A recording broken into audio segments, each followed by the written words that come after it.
नमस्ते सभी को प्रणाम। आज की क्लास स्टार्ट करते हैं। आज का टॉपिक है पंच महापुरुष योग। पंच महापुरुष योग जिसकी भी कुंडली में होते हैं वो समझ लो उसको वो राजा बना देते हैं।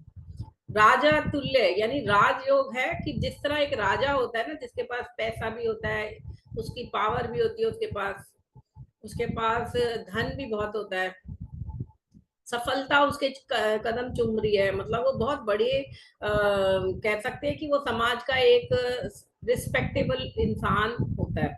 तो पंच महापुरुष योग जिसकी भी कुंडली में होगा, अगर किसी बच्चे की जो मजदूर का बच्चा है उसकी कुंडली में ये योग है, वो पैदा हुआ ऐसे योग में, तो ये मान के चलो वो बच्चा बड़े होके खूब पढ़ाई कर लेगा, बहुत अच्छा इंसान बन जाएगा, बहुत पैसा कमाएगा, बहुत सफलता मिलेगी, समाज में एक अच्छे रुतबे पर, अच्छे पोजीशन पर वो पहुंच जाएगा। एक बड़े अभिनेता और कम एक्टर सिंगर की कुंडली जो कि है के एल सहगल जी की कुंडली। सुना है आप लोगों ने के एल सहगल जी के बारे में कभी? अनम्यूट करके बताइए मेरे को। नहीं मैम। वो गाना सुना है कभी दिल ही टूट गया, अब जी के क्या करेंगे? सुना है, नहीं सुना? हाँ मैम, ये तो सुना मैम है, ये सुना है ये पुराना। हमेशा सैड सॉन्ग पे ज्यादा फोकस किया बिल्कुल, इन्होंने ना। बिल्कुल ये गाना वो फेमस गाना है जो के एल सहगल जी ने गाया था, और आज भी कोई जब किसी का दिल टूटता है तो ये गाना गाया जाता है, वो ये गाना गाता है। और देवदास, पहली बार जो देवदास मूवी बनी थी 1936 में, उसमें के एल सहगल जी ने एक्ट किया था, गाए भी गाने इन्होंने ही थे। और ये वो एक्टर हैं या वो प्लेबैक सिंगर कह लो या सिंगर कह लो जिन्होंने अपनी सारी पिक्चरों में खुद ही गाया है और खुद ही एक्ट किया। बाकी तो एक्टर्स ने प्लेबैक सिंगिंग की हेल्प ली, मतलब कोई और गा रहा है और एक्ट कोई और कर रहा है, लेकिन ये वो सुपरस्टार हैं जिन्होंने अपनी फिल्मों में अभिनय भी किया और गाया भी। और लास्ट के कुछ एक साल में शायद इन्होंने कुछ प्लेबैक सिंगिंग किसी और को दी, बाकी अदरवाइज 100% इन्होंने अपनी सारी फिल्मों में गाया। इनका जन्म हुआ था 4 अप्रैल 1904 को, 1818 जम्मू, यानी कि शाम को 6:18 पे जम्मू में। और ये डोगरा राजपूत फैमिली में पैदा हुए। ठीक है। अब इनकी कुंडली अगर आप गूगल पे सर्च करोगे तो इनको इनकी डेट ऑफ बर्थ मिलेगी 11 अप्रैल। जैसे लाल बहादुर शास्त्री जी की 9 अक्टूबर की जगह 2 अक्टूबर दिखाते हैं। तो वो ऑफिशियल और जो रियल है ना उसमें फर्क है। अब इनकी कुंडली ओरिजिनल हमें कैसे मिली? हमारे गुरुजी के पास इनकी बेटी आई थी कुंडली लेके, मतलब अपनी लेके आई थी, फिर उसने अपने पिता की भी दी। तो इनकी मृत्यु भी सडनली हुई। और ये कुंडली इसलिए मैं आपको करा रही हूँ विशेष कि न केवल इसमें हंसा योग है, बल्कि इनकी कुंडली में शराबी होने का भी योग है। इन्होंने 10 साल लगातार खूब जम के शराब पी, और इनकी मृत्यु भी इसीलिए हुई कि ये एक एडिक्ट हो चुके थे, मतलब शराब के बिना इनसे एक दिन नहीं बीतता था। और उस जमाने में तो जब मेडिकल फैसिलिटीज भी नहीं थी इतनी, तो उस समय अगर कोई शराब इतनी पिएगा तो वो तो फिर मृत्यु उसकी जल्दी होगी, और 42 साल की उम्र में इनकी मृत्यु हो गई। 185 गाने शायद इन्होंने गाए, 36 फिल्में, 36 37 फिल्में इन्होंने करी, जिसमें से 28 हिंदी फिल्में थी, 7 इनकी बंगाली फिल्में इन्होंने करी जिसमें गाया और एक्ट किया, और एक तमिल फिल्म भी इन्होंने करी, और एक छोटी छोटी फिल्म भी करी। टोटल 37 38 फिल्में करी, और 15 साल का इनका करियर रहा। अब इनकी कुंडली में भी आप ये देख लो, 10th लॉर्ड 8th में चला गया मरकरी। मैंने बताया ना, 10th और 8th का जब संबंध आएगा तो मृत्यु अचानक होगी और करियर खत्म हो जाएगा अचानक। समझ रहे हो? ये दोनों कुंडली आज मैंने आप लोगों को क्यों दी है? क्योंकि ये देखो, मैंने आपको कहा था इस तरह से आप नोट्स बना लो अपने, किसी जो जो आपको मैं हॉरोस्कोप करा रही हूँ उसमें सारे उसके मैं बारे मैं वही में। मैं वही देख रही थी कि आपने जो पहले बोला था कि जब 10th का और 8th का आएगा, तो मैं वही चीज अभी देख रही थी, और अभी आपने बोला कि इनकी भी सडन मृत्यु हुई है, तो मैं वो पूछने ही वाली थी आपसे कि हाँ। मैम इनकी भी वैसे ही मृत्यु हुई है क्या? अच्छा, अब सडन। ये फोर्थ बॉर्न चाइल्ड है अपने 5 भाई बहनों में। ठीक है। इनके 2 बड़े भाई, एक बड़ी बहन, ये अभी हम कुंडली में देखेंगे, 2 बड़े भाई, एक बड़ी बहन और एक छोटा भाई था। और ये फेमस जो मदनपुरी, अमरीश पुरी है ना, चमनपुरी जो एक्टर्स रहे हैं, अमरीश पुरी को तो आप जानते हो, दिलवाले दुल्हनिया ले जाएंगे में काजोल के पिता बने थे जो, वो इनके कजन ब्रदर थे सहगल के। समझ रहे हो रिलेशन? जी अभी मैम। आपको पता नहीं ये चीजें, आप पता क्या करो, जब किसी इंसान को फेमस इंसान के बारे में कुछ देखते हो तो उसका पता करो, उसका रिलेशन होते हैं, कई सारे संबंध, कौन किसका भाई है क्या है, ये सब पता करो, ताकि समझ में आता है कि कैसे उनकी कुंडली में। क्योंकि जो आपका अगर कोई कोई सपोज आपकी फैमिली में कोई फिल्म, जैसे मैंने आपको बताया कि राजीव गांधी के साथ अमिताभ बच्चन बचपन में वो लोग फ्रेंड्स थे, और मतलब चाइल्डहुड या टीनेज में वो लोग साथ रहे, है ना। तो प्राइम मिनिस्टर के बच्चे अगर आपके साथ खेलते हैं या आपके साथ रहते हैं तो आप पे प्रभाव तो पड़ेगा ना। जो भी लोग आ रहे हैं जा रहे हैं, उठ रहे हैं बैठ रहे हैं, आप उनके घर जा रहे हो। वैसे ही अब ये एक्टर्स जो हो गए, तो इन सबके आपस में जब संबंध है तो समझ में आता है कैसे एक दूसरे को इन्फ्लुएंस करते हैं। और इनकी मदर, अब बात कर लेते हैं, इन्होंने, इनकी मदर बहुत एक हिंदू लेडी थी जो कि बहुत म्यूजिक को बहुत पसंद करती थी, और वो भजन वगैरह बहुत गाया करती थी।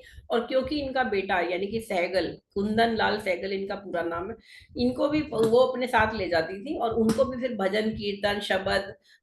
और आज ये मत समझो, आज के जमाने में तो लोग शायद जो मंदिर है या जो भी गुरुद्वारे में, वहां पे क्लासिकल कम होते हैं, नॉर्मल नॉन क्लासिकल ज्यादा गाए जाते हैं, है ना। बेटे गा रहे हैं देवी की, तो वो फिल्मी गानों की धुनों पे गा रहे हैं। लेकिन आज से 50-100 साल पहले, मतलब जब आजाद भी नहीं हुआ था देश, तब क्लासिकल, प्योर क्लासिकल सिंगर जो होते थे ना, जिन्होंने राग सीखे होते थे, वो लोग ही गाते थे, उन्हीं को एक तरह से लोग एक्सेप्ट करते थे। तो जब कोई बच्चा अपनी माँ के साथ अगले 5-7 साल, जो उसके चाइल्डहुड के हैं, जो 12 साल की उम्र है, 15 साल तक भी शायद गए हो, तो अब अपनी माँ के साथ वहां मंदिर जा रहे हैं, वहां 3-3 4-4 घंटे बैठ के भजन गा रहे हैं, कीर्तन गा रहे हैं, और जो कि शब्द गा रहे हैं जो कि प्योर क्लासिकल हैं। तो इनकी जो ट्रेनिंग हुई म्यूजिक की, वो मदर के थ्रू ट्रेनिंग इनको मिल गई। ठीक है। अब इनकी कुंडली में आप ये देखो, ये चौथे बच्चे हैं, 2 बड़े भाई, 1 बड़ी बहन, 1 छोटा भाई। कैसे देखेंगे कुंडली में, देखो बताओ मुझे। इसमें थर्ड हाउस से हम छोटा भाई बहन देख रहे हैं, और 11th हाउस, 11th लॉर्ड से बड़ा भाई बहन। 11th हाउस में मून की राशि है कर्क, जिसको, जो नीच का हो गया चंद्रमा अपने से पंचम में, और मंगल उसका योग कारक प्लेनेट जो चंद्रमा का है, वो इसको मेष राशि से अष्टम से देख रहा है। तो जब भी तीसरे घर पे तीसरे घर का स्वामी देखेगा और मंगल बृहस्पति का प्रभाव होगा, तो छोटा भाई बहन तो होगा। और इनफैक्ट जुपिटर क्योंकि यहाँ सप्तम भाव में बैठा है, हंसा योग बना रहा है, और यहाँ से ये दृष्टि दे रहा है 11th हाउस को भी और 5th थर्ड हाउस को भी। तो दोनों घरों पे दृष्टि होने से क्या हुआ, बड़े भाई बहन भी होंगे, छोटे भाई बहन भी होंगे। और उसमें भाई कितने ज्यादा हो सकते हैं, क्योंकि जुपिटर कारक भी है बड़े भाई का, है ना। और जुपिटर यहाँ डुअल साइन में है, मीन राशि में है। तो और राहु केतु एक्सिस के साथ होने पे सेम जेंडर के भाई मिले, मतलब होगा सेम जेंडर का होगा वो जो बड़ा भाई बहन होगा। तो यहाँ पे 2 बड़े भाई हो गए और 1 बड़ी बहन भी हो गई, क्योंकि यहाँ पर 11th हाउस में सम राशि है, फीमेल साइन है, और वो भी अपने में कहा गया है, मून फीमेल साइन में गया है, और चंद्रमा क्या है, एक फीमेल प्लैनेट है। तो 1 बड़ी बहन तो अवश्य हो सकता है, एक और बड़ी बहन भी रही हो, लेकिन हो सकता है डेथ हो गई हो, पुराने समय में तो चाइल्ड मोर्टेलिटी रेट ज्यादा था। तो इस तरह से आप भाई बहन भी देखना शुरू करो कुंडली में, किसी भी व्यक्ति के बारे में जब कुंडली देखो, उसके सिबलिंग्स देखो कितने हैं, छोटे बड़े दोनों। अब आप ये देखो, इनकी कुंडली में लग्नेश 8th में चला गया, है ना, कन्या राशि लगन में है, और राहु वहां बैठा ही है, और कन्या राशि का स्वामी बुध जो है वो 8th हाउस में चला गया, 8th लॉर्ड के साथ बैठा है। तो यहाँ पे पहले तो स्ट्रगल तो इनबिल्ट हो ही गई, जब लग्नेश 6 में आता है तो स्ट्रगल दे रहा है, 8th में तो लंबी स्ट्रगल दे रहा है। तो यहाँ पे इनको लाइफ में बचपन से जीवन से संघर्ष शुरू हो गया, और इन्होंने फिर स्कूल तो बीच में छोड़ दिया था, drop out, school drop out हो गए, और फिर इन्होंने थोड़ा बहुत इधर उधर काम किया, फिर एक टाइपराइटर कंपनी में बेचने लगे, टाइपराइटर सेल्समैन का काम किया, और उस चक्कर में इनको कई जगह शहर शहर जाना पड़ता था। और वहां पे फिर इन्हें एक जगह एक कोई म्यूजिक डायरेक्टर कंपनी की कोई मिल गए, जिन्होंने इनको फिल्म इंडस्ट्री में लाए। और उस समय फिल्म इंडस्ट्री कैलकाटा में, मतलब बंगाल में ज्यादा फेमस थी।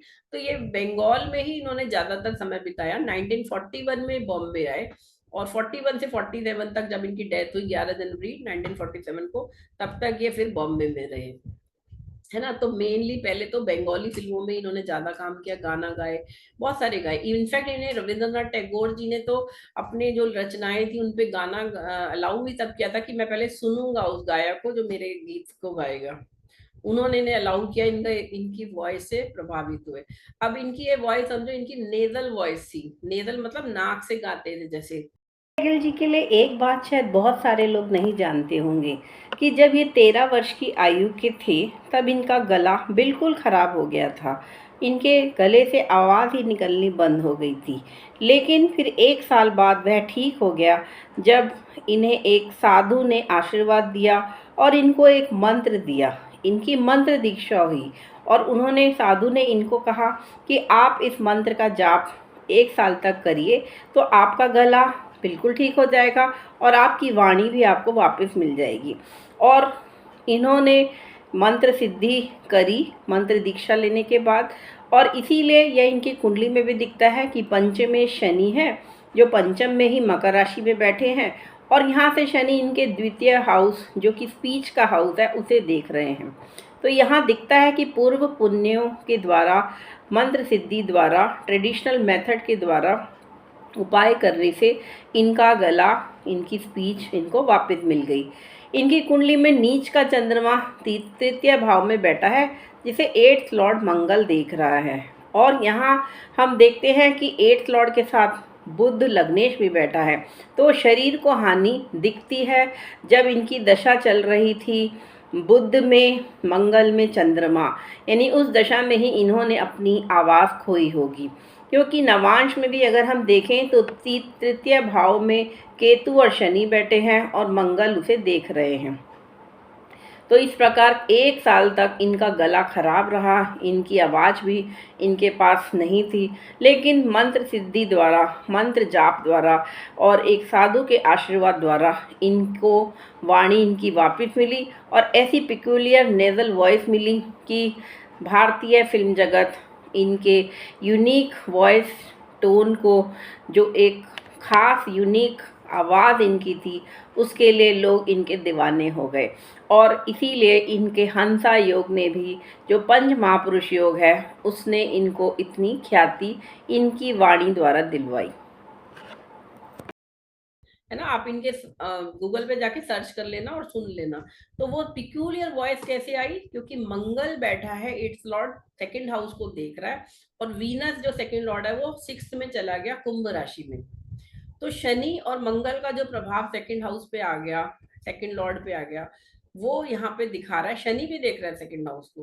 तो इनकी वॉइस एक पिक्यूलियर यूनिक वॉइस हो गई। जैसे अमिताभ बच्चन जी की कुंडली में देखा था 8th हाउस में कई प्लैनेट थे, तो एक पिक्यूलियर यूनिक वॉइस बना दिया और साथ में इंप्रेसिव वॉइस बना दिया, क्योंकि मंगल भी स्वग्रही है, शनि भी स्वग्रही होके 2nd हाउस को देख रहा है। 3 ग्रहों का प्रभाव, मंगल, शनि, बुध और फिर शुक्र तो 2nd लॉर्ड है ही। तो एक विशेष कुंडली है, इसको आप संभाल के रखो, इसको भी हम दशा और हो जाएंगे। और इस मंगल ने इनको शराबी भी बनाया, 10 साल तक इन्होंने शराब पी। देखिए, लग्नेश का संबंध जब भी 2nd हाउस और मंगल से आएगा तो व्यक्ति ड्रिंक करेगा या सिगरेट स्मोकिंग करेगा, कोई ना कोई व्यसन होगा उसको।